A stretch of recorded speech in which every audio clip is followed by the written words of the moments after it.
90% लोग ब्रश सही तरीके से नहीं करते हैं। शौक लगा? तुम भी उस 90% क्लब के मेंबर हो क्या?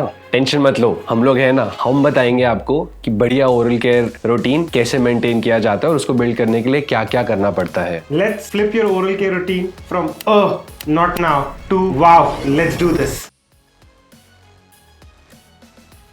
अब हम बात करते हैं सबसे पहले स्टेप की, जो कि काफी इंपॉर्टेंट स्टेप भी है, ब्रशिंग। हम बताएंगे आज कि आपको ब्रशिंग कैसे करनी चाहिए, कब करनी चाहिए, किस टेक्निक से करनी चाहिए, कितना प्रेशर लगाना चाहिए, किस तरह का टूथब्रश यूज करना चाहिए। All things about brushing we are going to talk about. तो स्टार्ट करते हैं। कितनी बार ब्रश करना चाहिए? दिन में आपको 2 बार ब्रश करना है। एक तो आप सुबह उठोगे, first thing in the morning चाय या कॉफी पी सकते हो, बट उसके बाद you have to brush for 2 minutes. And the second is रात को नेटफ्लिक्स के बिंज या पूरा स्नैक या डिजर्ट खाने के बाद before you sleep you have to brush, because उसके बाद आपका माउथ अगले 8-9 घंटे के लिए स्टैटिक रहने वाला है, और वहाँ पे अगर माउथ के अंदर कुछ भी फूड रेमिनेंट्स रह गए तो बैक्टीरिया के लिए तो लेट नाइट पार्टी हो जाएगी। तो 2 बार ब्रश तो करना है, लेकिन हर बार कितनी देर के लिए ब्रश करना है? साइंस ये कहता है कि आपको 2 मिनट के लिए ब्रश करना चाहिए, बट सबसे बड़ा क्वेश्चन आता है कि हम 2 मिनट कैसे मेजर करें? हम कोई घड़ी लेके खड़े हो जाए जब ब्रश कर रहे हैं? नहीं guys, you don't have to do all of that. अगर आप एक इलेक्ट्रिक टूथब्रश यूज करते हैं एंड अगर आप परफोरा का इलेक्ट्रिक टूथब्रश यूज करते हैं तो उसमें 2 मिनट का ऑटोमेटेड टाइमर होता है जो ऑटोमेटिकली 2 मिनट बाद बंद हो जाता है एंड आपको पता होता है कि अब आपका ब्रशिंग टाइम इज ओवर। अब टेक्निक पे आ जाते हैं। 2-3 तरीके की टेक्निक्स होती है। एक है आप अपने ब्रश को ऐसे सर्कुलर थोड़ा थोड़ा घुमा सकते हैं रेमनेंट्स को रिमूव करने के लिए। दूसरा है आप उसको स्टैटिक भी लेके आ सकते हैं ऊपर से नीचे तक, बिकॉज गम से आप नीचे लेके आएंगे तो गम्स एंड टीथ के बीच में अगर कुछ फंसा हुआ है तो उसको कैसे नीचे ग्लाइड करेंगे तो वो रिमूव हो जाएगा। ब्रॉडली आई थिंक ये 2 टेक्निक्स इफेक्टिव रहती हैं। आपको इंश्योर करना है कि इन अ वे ऐसे ब्रश करें कि एटलीस्ट एक single tooth at her point of time पे कवर हो रहा है। तो बेशक अगर आप सर्कुलर मोशन कर रहे हैं या आप टॉप टू बॉटम मोशन कर रहे हैं तो एक बार में 2 से 3 दांत आपके एक साथ कवर हो जाते हैं आराम से। आपको 2 मिनट जब आप करते हो तो 30 सेकेंड ईच क्वाड्रेंट में आप स्पेंड करोगे तो इंश्योर होगा कि हर दांत को सफिशिएंट क्लीनिंग मिल जाए। एंड 30 सेकेंड हर क्वाड्रेंट में देना बहुत जरूरी है। एंड उसके लिए भी हमारे इलेक्ट्रिक टूथब्रश में एक क्वार्ट टाइमर होता है जो हर 30 सेकंड के बाद आपको एक बजर देता है, विच इज अ रिमाइंडर कि आप इस क्वाड्रेंट से इस क्वाड्रेंट में शिफ्ट कर लें, इस क्वाड्रेंट से इस क्वाड्रेंट में शिफ्ट कर लें, इस क्वाड्रेंट से इस क्वाड्रेंट में शिफ्ट कर लें, ताकि आपके सारे के सारे दांत कवर हो रहे हैं when you are brushing your teeth. जतन ये सब तो ठीक है, बट टूथब्रश कौन सा यूज करना है? चूज करते हुए, डिसाइड करते हुए इंपॉर्टेंट है कि आप ब्रिसल्स की क्वालिटी देख रहे हो। आइडियली सॉफ्ट ब्रिसल्स का टूथब्रश काफी इंपॉर्टेंट है अगर आप इफेक्टिव ब्रशिंग चाहते हो, बिकॉज हार्ड ब्रिसल्स का जो टूथब्रश है वो आपके एनामल को और आपके गम्स को डैमेज कर सकता है। काफी लोग को लगता है कि यार हार्ड ब्रिसल है तभी तो सफाई होगी। उन लोग को ऐसे वो फीलिंग नहीं आती। उनको लगता है कि यार अगर हार्ड ब्रिसल है और अगर सॉफ्ट है तो सॉफ्ट से क्लीन कहीं हो रहा होगा। बट तभी तो electric toothbrush is very powerful, because electric toothbrush जब आप यूज करते हो तो आपको प्रेशर नहीं लगाना है क्लीन करते हुए। वो जो वाइब्रेशंस है या जो मूवमेंट्स है या जो स्ट्रोक्स पर मिनट है वो क्लीनिंग का काम कर रहे हैं। एंड आपको सिर्फ अपने टूथब्रश को मूव करना है, ग्लाइड करना है अपने दांतों पे ताकि वो क्लीनिंग हो रही हो। एंड मैनुअल इलेक्ट्रिक, इसकी भी बड़ी डिबेट है। तो इलेक्ट्रिक कोई क्यों इन्वेस्ट करे, एंड अगर मैनुअली यूज कर रहे हैं तो उसमें वो बेस्ट रिजल्ट कैसे अचीव कर सकते हैं? सो मेरे हिसाब से जो मैं एनालॉजी सोचता हूँ अपने दिमाग में कि यार मैनुअल और electric toothbrush is similar to a manual car versus a automatic car, right? Car दोनों चल रही है, तब चाहे मैनुअल टूथब्रश यूज करो चाहे इलेक्ट्रिक टूथब्रश यूज करो, आप ब्रशिंग दोनों से कर लोगे। ऑटोमेटिक कार के अपने बेनिफिट्स हैं बिकॉज आप कंफर्ट में ड्राइव कर रहे हो, उसी तरह इलेक्ट्रिक टूथब्रश के अपने बेनिफिट्स है कि क्लीनिंग बेटर हो रही है, आप कोई प्रेशर नहीं लगा रहे हो, आप अपने गम्स को या एनामल को डैमेज नहीं कर रहे हो। उसमें एक टेक्नोलॉजी है जिससे कि 2 मिनट बाद आपको पता है कि आपका ब्रशिंग टाइम खत्म हो जाएगा। मैनुअल टूथब्रश में आपको खुद इंश्योर करना है कि आप प्रेशर कम लगा रहे हो, आपको खुद इंश्योर करना है कि आप ओवर ब्रश नहीं कर रहे हो या अंडर ब्रश नहीं कर रहे हो। So I think at the end of the day हर बंदे की अपनी प्रेफरेंस है। आइडियली आई वुड रिकमेंड कि आप इलेक्ट्रिक टूथब्रश यूज करो because it is better, it is proven by science to deliver more results. But manual toothbrush भी एक अच्छा ऑप्शन है, आप यूज कर सकते हो, आपको यूज करना चाहिए, बट इंपॉर्टेंट है कि आप सही टेक्निक से ब्रश कर रहे हो। सो यू आर सेइंग कि इलेक्ट्रिक टूथब्रश ज्यादा इफेक्टिव इसलिए क्योंकि ए वो इंश्योर करता है कि आप 2 मिनट के लिए ब्रश कर रहे हो, बी जो उसके वाइब्रेशंस या रोटेशंस हैं वो काफी इफेक्टिव क्लीनिंग में हेल्प करता है, and see it's just more comfortable, easier and pleasurable to brush. You are excited about brushing. Absolutely. But important question ये भी है कि हमने ब्रश के बारे में तो बात कर ली, लेकिन टूथपेस्ट कौन सा यूज करना है, किस तरीके का टूथपेस्ट यूज करना है? बिकॉज ब्रशिंग में it is a function of 2 things, right? जैसे एक हाथ से ताली नहीं बजती, उसी तरह आप सिर्फ टूथब्रश टूथपेस्ट के बिना नहीं कर सकते। सो बात है फंक्शन की, टूथपेस्ट प्राइमरली क्या काम करता है और कौन सी वाली टूथपेस्ट यूज़ करनी है। वन जो सबसे इम्पॉर्टेंट है कि टूथपेस्ट को SLS फ्री होना पड़ेगा। SLS का काम, सोडियम लॉरियल सल्फेट का काम होता है फोम करना, झाग बनाना। एंड हमको ऐसा लगता है कि जितना ज़्यादा फोम हो उतना ज़्यादा क्लीनिंग हो रही है, बट रियलिटी में ये सच नहीं है। जो SLS है वो एक इरिटेंट है, उससे आपको अल्सर हो सकता है, आपके टेस्ट रिसेप्टर्स भी इफेक्ट हो सकते हैं। तो अननेसेसरली SLS वाला प्रोडक्ट क्यों यूज़ करना है। आपके गम्स को इरिटेट करता है SLS, एंड बहुत सारी स्टडीज हो रही हैं बाहर जो ये एस्टैब्लिश करना चाह रही है कि यार SLS के नेगेटिव इम्पैक्ट क्या हैं, हार्मफुल इम्पैक्ट क्या हैं for our oral health. Because जब भी आप कोई टूथपेस्ट यूज कर रहे हो ब्रश करते हुए, कुछ ना कुछ अमाउंट ऑफ दैट टूथपेस्ट आप आपकी बॉडी में भी जा रहा है, because that is the process of brushing, right. आप कुछ ना कुछ अपने बॉडी के अंदर कंज्यूम कर लेते हो।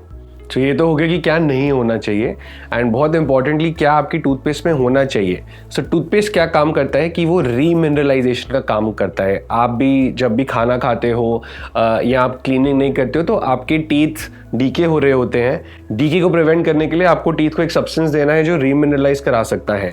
तो नैनो हाइड्रोक्सीपेटाइट एक इंग्रेडिएंट है जो कि बहुत ही पावरफुल है, जो कि बहुत ही अच्छा है, एंड हमारा जो एनामल एंड डेंटिन है इससे बना हुआ है। एंड अगर नैनो हाइड्रोक्सीपेटाइट नहीं तो फ्लोराइड भी अगर कम क्वांटिटीज में आपकी टूथपेस्ट में मिल रहा है तो वो भी यूज हो सकता है, बट फ्लोराइड या नैनो हाइड्रोक्सीपेटाइट इन दोनों में से कोई एक इंग्रेडिएंट जरूर होना चाहिए आपकी टूथपेस्ट। इसके बिना आपका टूथपेस्ट इफेक्टिव नहीं है, बिकॉज टूथपेस्ट का काम है कि आपके दांतों को हेल्दी रखना, उनको स्ट्रांग रखना। एंड तीसरी चीज़ है कि यार ब्रशिंग में एंजॉय तो करना है एंड टेस्ट भी लगता है, तो वेरी इंपॉर्टेंट कि आप एक फ्लेवर यूज़ कर रहे हो जिसके बारे में आप एक्साइटेड हो, जिसका यूज़ करने में आपको मज़ा आता है। उससे के लिए बस मत कीजिए कि यार सफाई हो रही है तो ठीक है। ब्रशिंग को अगर एक एंजॉयबल एक्सपीरियंस बना लिया जाएगा तो आप लुक फॉरवर्ड करोगे, and second time brushing at night definitely होएगी, बिकॉज आप उस फ्लेवर को लेके एक्साइटेड होगे। मतलब क्या आप सोच सकते हो कि परफोरा का एक टूथपेस्ट फ्लेवर है लैवेंडर रोज, जिसका फ्लेवर है पान की तरह, एंड जो नाइट टाइम ब्रशिंग के लिए रिकमेंड किया जाता है। अगर आपने टूथपेस्ट ट्राई नहीं किया है, हम आपको हाईली रिकमेंड करते हैं कि आप इसको एक बार ट्राई कीजिए, and you will feel the difference कि यार ब्रशिंग कितनी फन हो सकती है, कितनी एंजॉयबल हो सकती है with the lavender rose toothpaste. So step 2 when it comes to maintaining good oral hygiene is that we all have to floss, but India में हार्डली कोई फ्लॉस कर रहा है। आई थिंक मैंने एक डेटा पॉइंट पढ़ा था कि 97% लोग इंडिया में, उनको ये भी नहीं पता कि फ्लॉसिंग होता क्या है। तो तुषार, आप क्या समझा सकते हैं कि what is flossing first of all? पहले जब भी हम खाना खाते हैं हमारे दांतों के बीच में एक गैप होता है, एंड गम्स और टीथ हमारे साथ में कनेक्टेड होते हैं। इन दो जगहों पे खाना फंसता है। फ्लॉसिंग का काम होता है कि दांतों के बीच में और गम्स और दांतों के बीच के एरिया को सफाई करने को फ्लॉस कहते हैं। तो ट्रेडिशनली एक थ्रेड फ्लॉस, एक धागे को यूज़ किया जाता है, उसको आप ड्राई इन करते हो, अपनी फिंगर्स में लपेटते हो, एंड फिर उससे दांतों के बीच में गम्स के ऊपर आप C टाइप D टाइप पता नहीं कैसे कैसे करना होता है। तो बेसिकली बहुत ही कॉम्प्लिकेटेड है, बहुत प्रैक्टिस लगती है। आप अपने गम्स को हिट करके ब्लीड भी कर सकते हो। तो जो ज़्यादा इफेक्टिव और जो ज़्यादा ईजी टू यूज़ है वो है water flossing. So alternative to string flossing is using a water flosser to floss your teeth. अब water flosser क्या होता है, राइट? वाटर फ्लॉसर एक टेक फर्स्ट प्रोडक्ट है जिसमें आप पानी डालते हो, या पानी और माउथ वॉश दोनों को मिक्स करके डाल सकते हो। आप उसमें मोड सिलेक्ट करते हो, एंड वाटर एक सर्टेन प्रेशर से आपके दांतों पे आएगा, जो कि आपके दांतों के बीच में जो छोटे छोटे पार्टिकल्स अटक जाते हैं उसको क्लीन कर देगा। It's very simple to use a water flosser. आप वाटर फ्लॉसर में पानी डालिए, मोड सिलेक्ट कीजिए, एंड अपने मुंह में, अपने दांतों पे पूरा एक 360 डिग्री टर्न कीजिए अपसाइड डाउन, एंड जो भी पार्टिकल्स आपके दांतों के बीच में बचे हुए हैं या रह जाते हैं वो क्लीन आउट हो जाते हैं, वो पूरे निकल जाते हैं। Highly recommended that you use a water flosser अगर आप अपने दांतों को हेल्दी रखना चाहते हो, अगर आप अपने दांतों को कैविटी से बचाना चाहते हो, अगर आप अपने गम्स को स्ट्रॉन्ग करना चाहते हो, तो वी हाईली रिकमेंड कि आप वाटर फ्लॉसर यूज कीजिए। एंड अगर आप किसी भी डेंटिस्ट के पास कभी कैविटी फिलिंग के लिए जाओगे या रूट कैनाल ट्रीटमेंट के लिए जाओगे, वो हर डेंटिस्ट आपको रिकमेंड करेगा कि आप फ्लॉसिंग स्टार्ट कर दीजिए, बिकॉज फ्लॉसिंग नहीं करने से आपके दांतों को बहुत ज्यादा नुकसान होता है। And we personally believe that prevention is better than cure, and it's important that you are flossing every single day. पर दिन में कितनी बार फ्लॉस करना चाहिए? दिन में आई थिंक आइडियली तो आपको हर मील के बाद करना चाहिए, but that is not possible because people are working, they are busy throughout the day. So रात में सोने से पहले एक बार फ्लॉस करना बहुत जरूरी है, बिकॉज जो रात का टाइम पीरियड होता है 8-9 घंटे का, आपके मुंह में कोई एक्टिविटी नहीं हो रही है, तो बैक्टीरिया जमने लगता है. जो फूड पार्टिकल स्टक होते हैं वो बैक्टीरिया अट्रैक्ट कर रहे हैं, एंड वो बैक्टीरिया फिर एसिड रिलीज करेगा, एंड वो आपके दांतों को फिर खाएगा एंड कैविटी होगी. सो it's important that before you hit the bed, after you have brush for the second time in the day, आप एक बार फ्लॉस कर रहे हैं एंड आप एकदम फ्रेश क्लीन माउथ से सोने जा रहे हैं. Now, brushing and flossing are a must, and of course, you know how to proceed with that. But do you know that 90% of people who have a bad breath problem is because of the bad breath bacteria that sits on your tongue? हम लोग टंग scrap नहीं करते हैं. आप सोचिए last time आपने कब scrap करी होगी. एंड बिकॉज हम टंग को स्क्रैप नहीं करते, वो जो बैक्टीरिया टंग पे एक्यूमुलेट हो जाती है, वो काफ़ी ब्रेथ इश्यूज क्रिएट करती है आपके लिए. तो अगर आपको इंश्योर करना है कि आपकी ब्रेथ एकदम फ्रेश और मिंटी हो, उसके लिए आपको एक टंग क्लीनर यूज करना बहुत जरूरी है. टंग क्लीनर्स कई तरह के अवेलेबल है. प्लास्टिक टंग क्लीनर्स भी आते हैं एंड मेटल टंग क्लीनर्स भी आते हैं. मेटल में भी 2 ऑप्शंस होते हैं. एक स्टील टंग क्लीनर होता है जो कि स्टेनलेस स्टील से बना है, ना एक कॉपर टंग क्लीनर होता है जिसमें एंटी बैक्टीरियल प्रॉपर्टीज भी होती है. हम रिकमेंड करते हैं कि आप मेटल टंग क्लीनर्स यूज कीजिए और plastic tongue cleaners, because plastic tongue cleaner में इम्प्योरिटीज हो सकती है, and metal tongue cleaners are better for your oral health because उनमें एंटी बैक्टीरियल प्रॉपर्टीज होती है. जैसे copper is highly recommended for maintaining your oral microbiome and in general for cleaning your tongue. अगर अब आपने इतना कर लिया तो there is this one additional last step which is mouth wash. And use case भी स्ट्रॉन्ग है. खाना खाते हैं, कुछ लोग ऑफ कोर्स स्मोक करते हैं, तो माउथ में फ्रेशनेस फील करने के लिए लोग माउथ वॉश से रिंस करते हैं. Now what is a good mouth wash? So mouth wash basically, mouth wash का काम होता है आपकी ब्रेथ को फ्रेश करना एंड साथ ही आपके ओरल माइक्रोबियम को हेल्दी रखना. Most of the mouth washes जो मार्केट में मिलते हैं उनमें कुछ प्रॉब्लम्स होती हैं, राइट. जैसे पहला कि उसमें वो अल्कोहल होता है. अब अल्कोहल का काम होता है to kill the bacteria, but जिस तरह हमारे गट में there is a combination of good bacteria and bad bacteria, उसी तरह हमारे मुंह में भी there is a combination of good bacteria and bad bacteria. Alcohol जो होता है वो ऑल द बैक्टीरिया को किल कर देता है which leads to dry mouth. Ideally mouth wash का काम है कि आपके ओरल माइक्रोबियम को हेल्दी रखे, आपकी ब्रेथ को फ्रेश रखे, एंड इसलिए alcohol free mouth wash use करना बहुत जरूरी है. सेकेंडली, अगर आपका माउथ वॉश ऐसा है जो साथ ही साथ गुड बैक्टीरिया भी प्रोवाइड कर सके, अगर उसमें प्रोबायोटिक्स एडेड है, तो I think that is a must. You should use a probiotic mouth wash which is alcohol free. Third, आपका जो माउथ वॉश है वो बर्न बिल्कुल नहीं करना चाहिए. उसका टेस्ट माइल्ड होना चाहिए बिकॉज वो आपकी टंग को इरिटेट नहीं करना चाहिए. उसका काम है आपकी ब्रेथ को फ्रेश रखना. एंड बहुत सारे माउथ वॉशेज होते हैं बिकॉज उसमें अल्कोहल एडेड है, तो स्ट्रॉन्ग बर्निंग सेंसेशन होता है एंड उसको आप 30 सेकेंड्स के लिए भी प्रॉपरली रिंस नहीं कर सकते. So it's important that you are using an alcohol free probiotic mouthwash. Proflora में हमारे पास range of probiotic alcohol free mouthwashes हैं for freshness, for anti-plaque, for whitening, for sensitivity relief. You can try from a different variety of flavors. हम लोग ना कोई artificial flavor use करते हैं. We use essential oils in our mouthwash to deliver freshness.